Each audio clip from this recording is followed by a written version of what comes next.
আমি বিনিদ্র রাত্রি জেগেছিলাম আদি অনাদিকাল থেকে। আমি হেসেছিলাম শেষ হাসি যেদিন জোয়ার এসেছিল সমুদ্রে। অজন্তা ইলোরার গুহাচিত্রে যেদিন সবাই মুগ্ধ ছিল। শেষ ট্রেনে বাড়ি আর ফেরা হলো না যেদিন।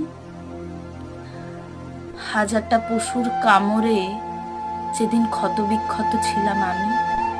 ফিরতে চেয়েছিলাম যেদিন সভ্যতায়, আঙুল তুলেছিল এই সমাজ আমার চেহারায়।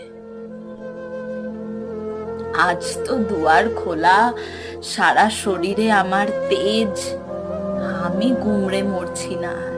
এই অসভ্য মুখোশের ভিড়ে আমি দাঁড়িয়ে এই নগ্নতার তীরে, হাত বাড়িয়ে